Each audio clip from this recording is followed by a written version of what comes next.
지난 4월 출범 이후 교회와 선교 현장에서 활동하고 있는 구티비 글로벌 선교방송단 제1기 방송 요원들을 만나봅니다. 위안부 피해 할머니들의 희생을 기억하기 위한 추모공원이 조성됐습니다. 지역의 필요를 채운 섬김으로 자립에 성공한 농어촌 미자립교회의 사례가 발표됐습니다. 구티비 여성합창단이 수지 선민교회에서 첫 공연을 선보였습니다. 안녕하십니까. 구티비 뉴스입니다. 구티비 글로벌 선교방송단 제2기가 출범했다는 소식 어제 전해드렸는데요. 이번 행사에선 일기로 활발히 활동하고 있는 방송 요원들에 대한 시상도 진행됐습니다. 지난 4개월간 각자의 현장에서 선한 소식을 발굴 취재해온 교회 기자들을 만나 그간의 소감과 앞으로의 다짐을 들어봤습니다. 정원희 기자입니다. 올해 초 한국 기독교의 재부흥을 이끌어가기 위해 글로벌 선교방송단이 출범했습니다. 지난 4월 활동을 시작한 교회 기자와 선교사 기자들은 전국 교회와 세계 선교지에서 매일 생생한 소식들을 보내오고 있습니다. 구티비 글로벌 선교방송단 제2기 위촉식이 열린 24일, 제1기 우수 활동자들에 대한 표창도 함께 진행됐습니다. 최우수 기자상을 수상한 조영호 안수집사는 무려 70여 건의 기사를 작성했습니다. 또한 30여 건의 영상도 직접 촬영해 보내오는 등 남다른 의욕과 열정으로 두각을 나타냈습니다. 남들이 알지 못하는 모든 일들을 내가 좋은 일을 찾아서 이걸 방송하고 세상에 알림으로써 하나님께서 나에게 주시는 재능과 지혜가 하나님 나라 위해서, 하나님 영광 위해서 소중하게 쓰임을 받는다. 그런 걸 생각해 보면은 정말 보람이 있었고. 우수기자상을 수상한 최생금 집사는 교회 기자 제도가 가진 장점을 이야기하며 글로벌 선교방송단이 한국교회 안에 새로운 가능성이 되길 바란다는 기대를 전했습니다. 교회 안에서 섬기는 성도들이 있기 때문에 또 세상 사람들이 교회에 대해서 반감을 갖고 있는데 우리가 얼마나 순수한가, 그 순수함을 나눈다, 이런 걸 이제 표현한다는 것 자체가 일반적인 언론에 종사하는 사람들보다는 좀 시각이 더 신선하다고 봅니다. 한편 이날 행사에 참석한 1기 방송 요원들은 그간의 활동을 서로 공유하고 교제하며 각오를 새로이 다졌습니다. 구티비 김명전 사장은 글로벌 선교방송단의 첫 출발을 함께한 여러분이 오로지 소명으로 헌신하는 모습에 감동했다며 고생한 만큼 분명 하나님께서도 기뻐하실 것이라고 격려했습니다. 구티비 뉴스 정원입니다.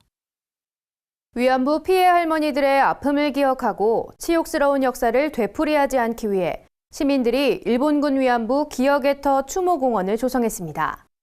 특히 나라를 빼앗겼던 8월 29일 이완용과 데라우치 총독이 한일 강제합병에 서명한 통감 관저터에서 제막식이 진행돼 그 의미를 더했습니다. 시민단체를 비롯한 일반인 약 2만 명의 모금으로 마련된 기억의 터에는 기억하지 않는 역사는 되풀이된다는 글귀와 함께 위안부 피해자 할머니 247명의 이름과 증언이 시기별로 새겨졌습니다. 제막식에 참여한 박원순 서울시장은 기억의 터를 통해 다시는 슬프고 억울한 고통이 없길 바란다며 일본이 자신들의 잘못을 뉘우칠 수 있도록 모두가 힘을 합해야 한다고 말했습니다. 위안부 피해자 대표로 제막식에 참석한 김복동 할머니는 사죄의 마음 없이 불쌍한 이웃에게 주는 돈에 불과한 일본 정부의 위로금은 절대 받을 수 없다며 기억의 터를 오랫동안 보존해 역사의 진실이 바로잡히길 바란다고 전했습니다. 한편 기억의 터 조성을 관리 감독했던 추진위는 이날 제막식을 끝으로 해산했습니다. 앞으로 기억의 터는 서울시가 직접 맡아 관리할 계획입니다. 오늘의 사회 이슈를 김준수 기자가 종합해드립니다. 오늘의 이슈 포커스 김준수입니다. 박근혜 대통령이 29일 열린 수석비서관 회의에서 북한의 핵과 미사일 도발에 실질적인 대비책을 마련할 것을 주문했습니다. 박 대통령은 북한의 도발은 우리 안보에 심각한 위협을 주고 있다며 확고한 의증태세를 유지해야 한다고 강조했습니다. 또한 다음 달 4일부터 시행되는 북한 인권법과 관련해 북한의 인권 개선은 더 이상 미룰 수 없는 인도적 현안이자 한반도 평화통일 시대를 열기 위한 주춧돌이라고 말했습니다. 국방부가 사드 배치 부지를 경북 성주 성산포대에서 성주군의 다른 곳으로 변경하는 작업에 착수했습니다. 한미공동실무단은 소전면 성주고표장과 금수면 염석봉산, 수리면 까치상 등 세 곳에 대한 현장 실사와 부지 가용성 평가를 실시할 예정입니다. 현재 재산부지로는 주변에 민가가 적고 고도가 높아 전자파 위해성 논란을 최소화할 수 있는 성주골프장이 유력합니다. 하지만 사드레이더가 김천 쪽을 향하고 있어 김천 주민들의 반발이 극심할 것으로 전망됩니다. 한국직업능력개발원 보고서에 따르면 한국은 청년층의 인적자본 저하율이 OECD 국가 가운데 세 번째로 높았습니다. 50세 이후부터는 OECD 국가 중 가장 높은 저하율을 보였습니다. 나이가 들수록 근로자 능력이 빠르게 낮아진다는 건데요. 또 직장 규모가 작고 평생학습에 참여하지 않거나 직장과 가정에서의 기술 활용도가 떨어질수록 인적자본이 줄어들었습니다. 정부가 추석을 앞두고 생활물가 안정과 내수회복 진작을 위한 민생대책을 내놨습니다. 정부는 31일부터 다음 달 14일까지 한가위 농수산물 대잔치 할인 행사를 열고 과일과 축산물 선물 세트, 굴비, 갈치 등 수산물 선물 세트를 최대 30%까지 할인 판매합니다. 주요 카드사들도 최대 5개월 무이자 할부 행사를 열어 정부의 지원에 동참하기로 했습니다. 또한 추석 연휴 기간 동안 프리야구 일반석 50% 할인, 영화 관람권 할인, 4대 고궁 무료 입장 등 대대적인 할인 혜택을 제공할 예정입니다. 전국 교직원 노동조합 지도부 출신 조합원들이 전교조의 퇴행을 비판하며 새 교원노조 결성을 추진하고 나섰습니다.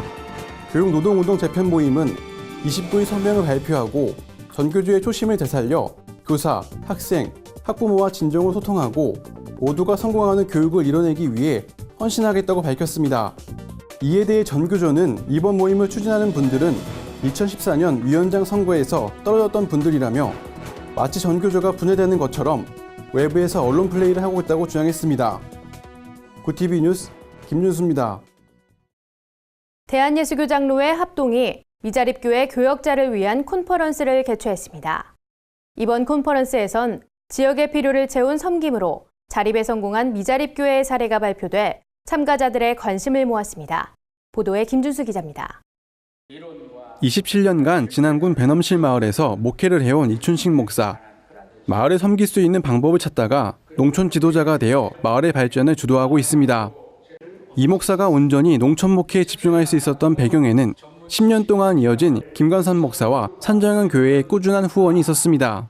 29일 열린 2016 교회 자립을 위한 교역자 컨퍼런스에서 자립 사례자로 나선 이 목사는 총회 산하 4천여 미자립 교회를 위한 사역이 활발히 전개되길 소망한다고 말했습니다.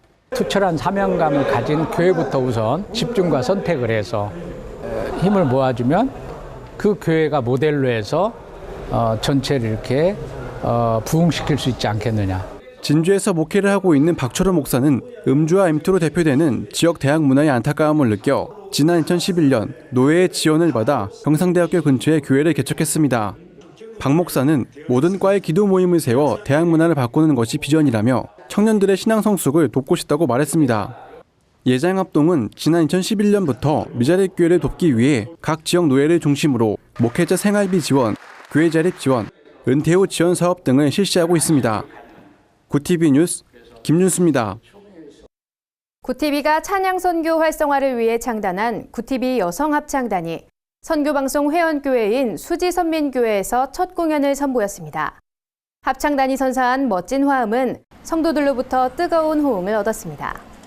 수지선민교회 김홍양 목사는 구TV 여성합창단의 첫 공연이 우리 교회에서 열리게 돼 기쁘다며 합창단의 찬양이 울려 퍼지는 곳마다 부흥의 역사가 일어나길 바란다고 말했습니다. 구TV 김명전 사장은 영상을 통해 여성합창단은 찬양으로 선교와 복음 전파의 사역을 감당하기 위해 창단됐다며 오늘 열린 음악회가 하나님께서 기뻐하시는 귀한 은혜의 자리가 됐으면 좋겠다고 축하 인사를 전했습니다. 이날 구TV 여성합창단은 내주의 은혜 강가로 주 하나님 지으신 모든 세계 등의 합창곡을 부르며 성도들에게 은혜와 감동을 선사했습니다. 합창단은 향후 국내외 기독교계 행사를 비롯해 지역교회와 군부대 등을 방문하며 활발한 활동을 펼칠 계획입니다. 오늘의 주요 단신을 홍희연 기자가 정리해드립니다. 주요 단신입니다. 한기총과 한교연이 31일 오후 한국기독교연합회관에서 공동기자회견을 열고 양기관 통합과 관련된 내용을 발표할 것이라고 밝혔습니다. 이 자리에는 한기총 이영훈 대표회장과 조일래 대표회장 모두 참석하는 것으로 알려져 관심을 모으고 있습니다. 이중직 논란으로 부총회장 후보 등록에 난항을 겪었던 총신대 김영우 총장이 예장 합동 제101회 총회 부총회장 후보에 오를 것으로 보입니다. 김 총장은 29일 열린 총회 선관위 조사위에서 후보 확정 직후 총신대 총장에서 사임할 것이란 각서를 쓴 것으로 알려졌습니다. 김 총장을 후보로 확정하는 문제는 내달 1일 선관위 전체 회의에서 논의됩니다. 한국교회 언론회가 사회통합적 차원과 세수의 바른 사용을 위해 템플스테이와 같은 노골적인 특정 종교 밀어주기를 중단하라고 촉구했습니다. 언론회는 29일 특정 종교 밀어주기 예산 집행 중지돼야 한다는 제목의 논평을 내고 템플스테이 지원금을 전통문화체험 등의 예산으로 둔갑시킨 것은 국민에 대한 기만 행위라며 이는 종교 편향을 막아야 할 정부가 오히려 종교 편향에 앞장선다는 비난을 면치 못할 것이라고 지적했습니다. 디아코니아 코리아 엑스포 조직위원회가 인천 남동구 논현감리교회에서 디아코니아 코리아 엑스포 인천지역대회를 개최했습니다. 이날 대회에선 인천지역교회 자원봉사대 발대식이 열렸습니다. 한편 디아코니아 코리아 엑스포는 오는 10월 15일부터 6일간 서울시청 앞 광장과 사랑의 교회에서 열립니다. 구티비 뉴스 홍우연입니다. 이상으로 뉴스를 마칩니다. 구티비 뉴스는 인터넷 신문 뉴스 미션을 통해서도 보실 수 있습니다. 시청해주신 여러분 고맙습니다.